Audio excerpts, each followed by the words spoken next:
So the first thing I'd like you to do is put your non-dominant hand over your heart and pay attention to how you feel inside, and then take it off and put the other hand on your heart and see how you feel inside.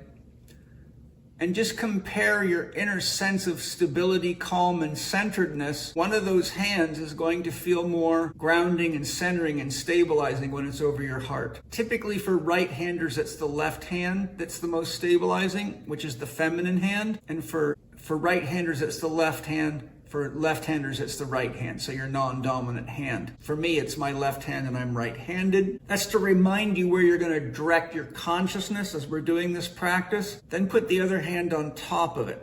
Then what we're going to do is we're going to practice taking a diaphragmatic breath. So you want to see where your tongue goes when you swallow. Just swallow. Notice your tongue goes to the roof of the mouth behind the front teeth. It belongs there while you're doing your heart breathing practice, because the tongue is the beginning of what's called the microcosmic orbit. So right where, if you were to go up behind your gums to where your front teeth, where your gums are, that's the end of the governing vessel and the beginning of the conception vessel, which is the microcosmic orbit in Chinese medicine. That's so that from the beginning of the tongue, through the neck, through the sternum, down the linea alba, which is the middle of your abdominal wall, through your abdomen, through your sex organs, right behind your sex organs, which is either your vagina or your testicles, there's a space between your rectum and your sex organs. It's sometimes called a taint, because it taint your rectum and it taint your sex organs. And that's where the governing vessel, which is the masculine vessel, begins. And it goes through your rectum and through your pelvic floor, right directly up your spine, right along your neck, right down the middle, and ends right behind your front teeth. So if you look at the body from the side, now if you pay attention as you breathe in, sense what happens to the energy in your body. Take a deep belly breath. And as you bring oxygen in your body, you're likely to notice it feels like energy is rising up your spine. Then as you exhale, it should almost feel like water gently falling down the front of your body. The conception vessel is easy to remember because a woman carries her baby in the front and she conceives her baby. The governing vessel, being masculine, runs up the back. So simply put, yin, conception vessel, is more water-like. Yang is fire-like. When you light a match or a fire, it always goes up, doesn't it? But water always goes down. So when you inhale and bring life force energy, prana, and oxygen into your body, it excites your metabolism. And so it creates a wave of energy through your etheric field, which is the energy field closest to your body. And that etheric field is made predominantly of the electromagnetic activity of your cells. You have about 30 billion biochemical reactions a second in the human body. And the average human body, if you're 6 feet tall, you have 100 trillion cells in your body based on current research. So oxygen's going to all those cells and exciting them, and there's a massive amount of chemical reactions, and the combined energy is called the etheric energy field, which is like a subtle energy envelope around your body, about a centimeter thick in most people. So it's just hovering all around your body. And as a clairvoyant, if you have health problems, I can see holes in it or changes in the color of it, and I know which areas of your body I need to look into. But when we're doing our heart breathing, we're centering ourselves and we're circulating energy through the microcosmic orbit. If your tongue comes off the roof of the mouth, you don't recycle the energy, so you bleed energy off, which is excess yang. You're using resources constantly. This is why, for example, good martial arts instructors teach you to constantly keep your tongue on the roof of the mouth behind the front teeth, because you'll last a lot longer in a martial arts competition of any kind, because your body is recycling energy. As an endurance athlete or anybody that needs a lot of energy, that tongue needs to be on the roof of the mouth behind the front teeth. And it naturally goes there unless we have obstructive problems in our nasal airways and allergies and things, or growth and development disorders that stop it. To take a full breath, what you want to do now is put one hand over your belly button and the other hand on your chest. And as you inhale through your nose, we always want to inhale through our nose because we have turbinates in our nose, hairs in our nose, and mucus in our nose. So as the air comes through the nose, it is spun in turbinates, which are like little veins or caves, and that forces the air to touch the mucus, and the mucus draws viruses, bacteria, fungi, and pathogenic organisms in the air out. That's what boogers are. That's the waste from air. That's the stuff your body doesn't want in it, which is why I always tell kids, don't eat your boogers. Strange thing that kids do that. It's the strangest thing. I never did that. And then the hairs in your nose, when the air passes the hairs, it makes them move, and that stimulates the parasympathetic nervous system. The parasympathetic nervous system is linked to the right brain, and it supports digestion, metabolism, growth, repair, and regeneration in the body.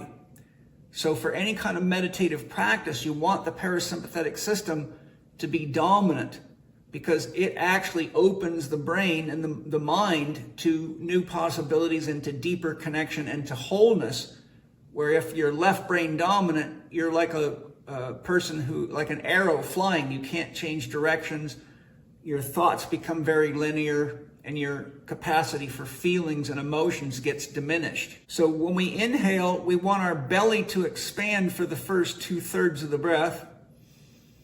And only in the last 1/3 should we feel the chest rising. And we want to take as deep a breath as we can, but without any struggle, without any neck tension. You shouldn't see muscles popping out of your neck. You shouldn't feel your traps getting tight. If you do that, you'll develop a faulty breathing pattern, and there's a lot of negative consequences to that. So before I get into the deeper aspects, let's just practice 3 or 4 proper diaphragmatic breaths. Inhale through the nose. First 2/3 of the breath, the belly expands. Last 1/3, the chest expands. And fill yourself with as much air as you can without struggling. And then you can let it out through the mouth or the nose. It doesn't matter on the exhale. At the end of the breath, don't breathe in until your body wants air. First 2/3 from the belly, last 1/3 from the chest. As much as you can without struggle. And then just let it out naturally when you're ready. There's generally a natural pause at the top of the breath and the bottom of the breath if you're not doing something athletic. So with that foundation, now we're going to do heart breathing. So as you inhale, I'm going to give you a visual. You're all familiar with how the sun shines light in every direction. There's no part of the sun that's not shining light in general. As we inhale, let's imagine we're standing in the center of the sun and it's shining inward towards its center. That's yin. Yin draws energy into a center and expands. Simple way of demonstrating what yin is, if you ever taken a piece of bread or toast and put it in a bowl of water, it sucks it in like a sponge until it's so saturated it begins to leak. It begins to sweat or outflow. So when we're breathing in, we're in a yin cycle. So we're drawing life force energy in. What you want to do is visualize that you're standing in the middle of an imaginary sun, and instead of light, you're imagining that God's unconditional love is filling your heart. So the sunlight would be God's love filling your heart. Now, from all my years of studying color therapy, because I'm an art therapist, I can tell you that it's well established that the colors that have the most healing properties are green, white, gold, and violet. Green, white, gold, and violet. Whichever one's the most attractive to you is probably the one that's going to do the best for you. I am most attracted to green. So as I inhale, and I imagine I'm in the center of an imaginary sun, which the sun represents God. God is a sphere whose circumference is nowhere and whose center is everywhere. So you imagine you're in this infinite sphere, or sphere full of spheres that goes forever. As you inhale and your belly's expanding, I like to see vibrant green light. It looks like lightning coming into me from every angle, filling my heart. And as we inhale, we say, I breathe God's unconditional love, or just God's love, into my being. And with the inhale, you see this green, white, violet, or gold light filling your heart and your body. Then on the exhale, as we begin the exhale, we open our heart. Each chakra acts very similar to a camera lens. If you've ever seen how a camera lens closes down or opens up, the chakras are vortexes of energy. And the vortex can close down under stress, or it can open. For example, if you're making love to somebody that you really have a strong connection to, your chakras will open up very wide.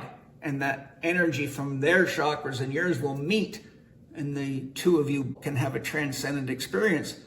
For example, at the moment of simultaneous orgasm, you often don't know who you are, because you're merged so deeply with the other person. There's no you and there's no them anymore. And that's why sex is a sacred practice, because it can take you to deep, mystical, and godlike experiences, because you transcend the boundaries of the self in an intimate sexual relationship. But the point I'm making is, when we begin to exhale, all you've got to do is think of someone that you really love, that you feel safe to fully open your heart to. Or if you have children, how if maybe one of them stubbed their toe and was crying and they needed your love, you would hug them and your heart would naturally open and you would fill them with your love. So if you visualize your heart chakra here, as you exhale and breathe out, see the heart opening like a flower opening. And as we exhale, we say the words, I give God's love to all beings, in all places, in all times, in all dimensions. So what we're practicing is, we're practicing breathing unconditional love into our being and giving it away to all beings in all places, in all times, in all dimensions. So we're not saying only the black people get it, or only the white people get it, or only the Mexicans, or only the people that I like. We're giving it to all of God, which is unconditional, a practice of unconditional love. So doing this brings your vibration up very high, as you're going to find out in just a minute. And because you're bringing unconditional love into your being with the intention of having an honest, committed connection to your own spirit and your own soul, so you can live in love fully, that brings your vibration up, and it makes your field very stable and very strong and hard for negative entities to penetrate. So let's just walk through the practice step by step. Now we tongue on the roof of the mouth. We're going to inhale through the nose. We're going to expand our breath, belly for the first 2/3, chest in the last 1/3, and we're going to imagine we're drawing God's unconditional love as green, violet, white, or golden light, filling our heart. As we exhale, we see our heart and feel our heart opening, like we're pouring love out to someone we love. And we hold the intention, I give God's love to all beings in all places, in all times, in all dimensions. That'll take you to the end of the breath. As you inhale, start by breathing in from your belly. Visualize God's love coming into you from every direction, filling your heart and your body. Keep a smile on your face with this practice. It helps keep you in a positive mental state. And then open your heart, knowing you're right now loving every single person, anywhere, and any animal and any being that needs love and support. You can be sure they're getting it. And breathe that beautiful green, white, violet, or gold light out, like the sun shining in every direction, right from your heart. So I breathe God's love to all beings in all places, in all times, in all dimensions. And then inhaling, I breathe God's love into my being. Open the heart. I give God's love to all beings in all places, in all times, in all dimensions. Okay, so now I'm going to let you practice on your own for a couple of minutes, and then I'm going to come in after a couple of minutes, and I'm going to then teach you a more advanced practice that some of you may or may not be able to do, but it's something you can work up to. Okay, so go ahead now and let's practice with inhaling.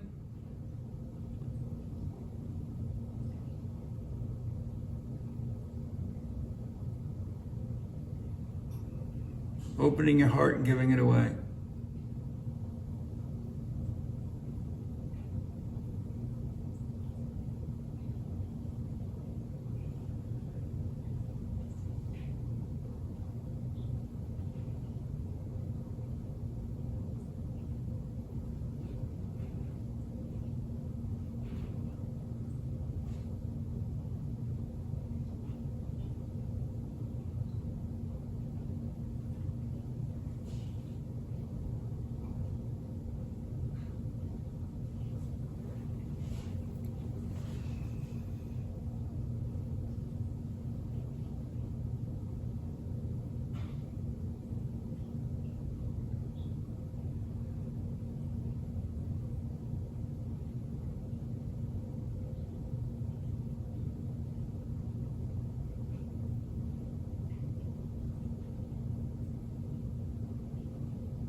Now, more advanced practice, if you can do it, you can work up to it. Once you open your heart on the exhale, try to hold it open. As you inhale and draw unconditional love into your being,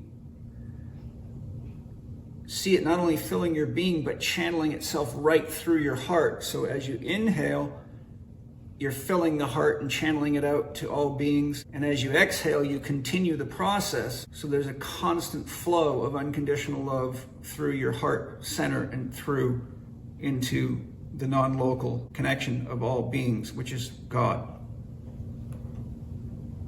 So go ahead and practice.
Couple more breaths.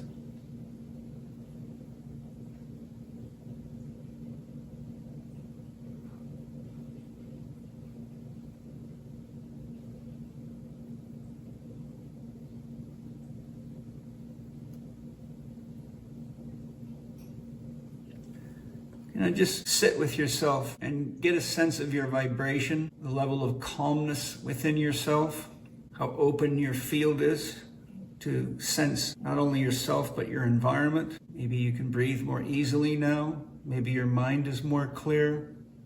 How long you do that each day is up to you. As a spiritual practice, I would recommend 20 minutes of heart breathing just as a spiritual practice, just like people would meditate or do Tai Chi. If you wanted to do that as a spiritual practice, that's the practice I've been doing for, I don't know how long now, maybe a year or maybe a year and a half, maybe 2, I can't remember.